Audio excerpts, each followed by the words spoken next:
that even mean, Bowers Game Corner?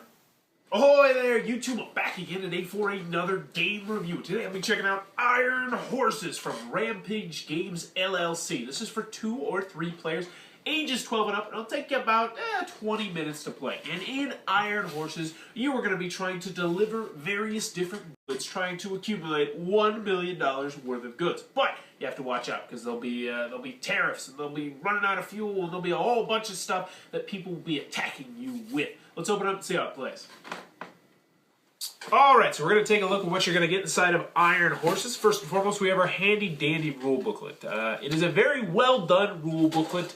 It will teach you exactly how to play the game. You probably won't need it more than once or twice. However, I do have a pet peeve. The text is so teeny tiny small, which seems unnecessary because you left a whole page of notes here. And, you know, it's a small little pet peeve. You'll still be able to read it. It's still a very well-done rule booklet, but just a tiny pet peeve.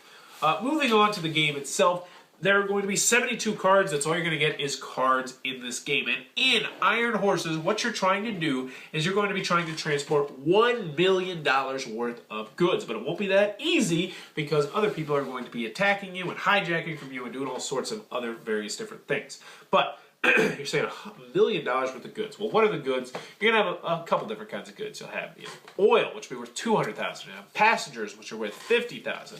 You might have iron, which is worth $100,000. Or coal, which is $75,000. Or you might have mail, which is worth $25,000. They're all going to have different monetary increments, and you're going to be stacking them on top of each other until you reach $1 million. Once someone reaches $1 million, they are immediately going to be the winner of Iron Horses. So, you're going to have a train. There are 4 trains in the game. They're all pretty much the same, except you're going to get one special ability based on which train you pick. And now would also be a good time to go over the attack cards, because essentially there are going to be 4 attack cards in the game. First is a broken coupling. So, broken coupling, this one right here, essentially that just means that part of your train is broken, and until you fix it, you can't lay down any of those goods and resources, which means you're not working towards your 1 million. Now, how you get rid of the broken coupling, or most of the other things, is you can either have a card that will fix it, a special repair card, which is right here, or you can get rid of $100,000 worth of goods to get rid of it. So essentially, you can say, all right, I'm going to get rid of this passenger, this coal, and now I can get rid of that card, but it will cost you a valuable action, because on your turn, you're going to have 3 actions. But anywho, back to the trains.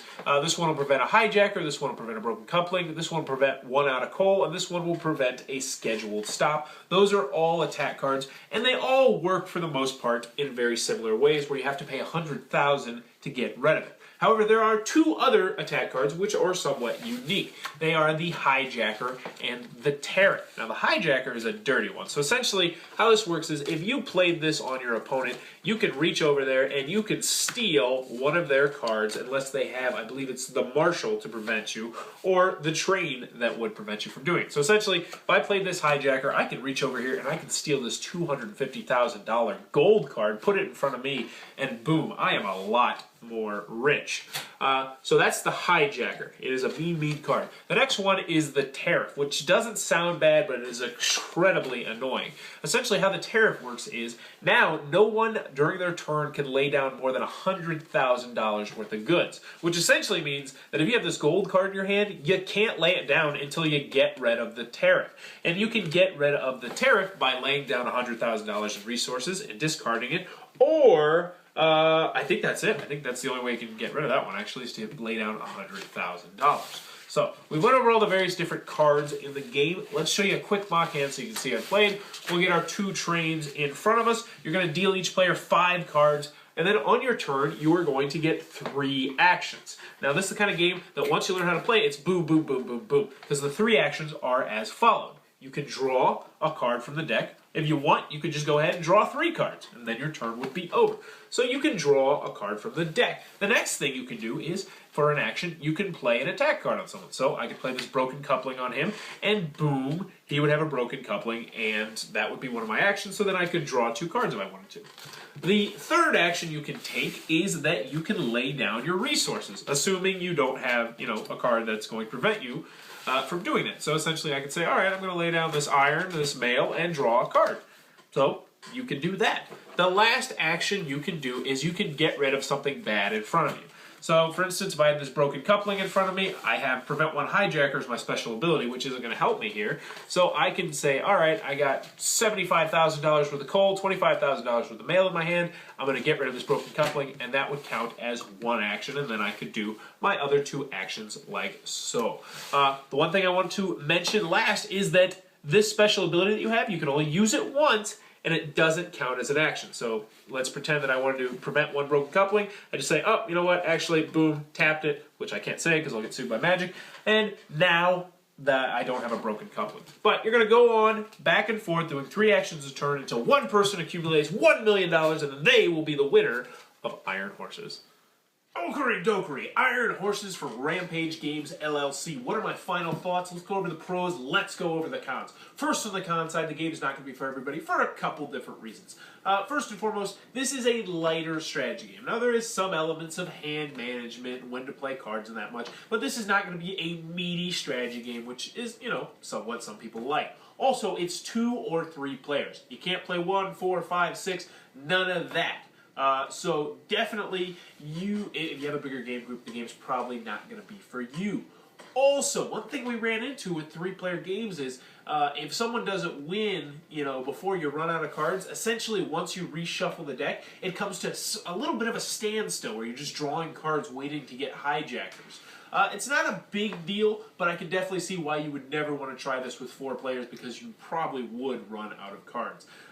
That's my last complaint about the game is it could just use a few more cards. Now, the game is made through the Game Crafter, so obviously you can't get just a few more cards because it only fits 72. It's a small little nitpick, but I would definitely say 2 players is probably the best way to play the game. Moving on to pros, though, I definitely enjoyed Iron Ages. This one is going to stay on my shelf and be a good game I can get out with my wife. We can play it in about 10-15 minutes. Because once you know how to play the game, it is just boom, boom, boom, boom, boom, boom, boom. It goes really, really quick. It has some attacking, but it's not too bad. The meanest card in the game is going to be the Hijacker, and the Hijacker will piss you off from time to time, especially when you get that 250,000 and you're like, no, don't steal that, because... And that's another thing, that 250,000 gold card is a big swing in the game, but you're going to $1 million, so it's not a huge deal. I like the artwork in the game, I liked the theme, I love train games, and I like the idea of a card train game.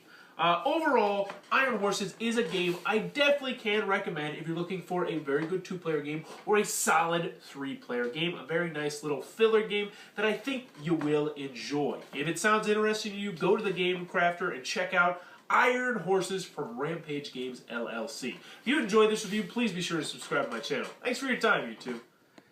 That was the review for Iron Horses. For more reviews and previews, check back at Bauer's Game Corner.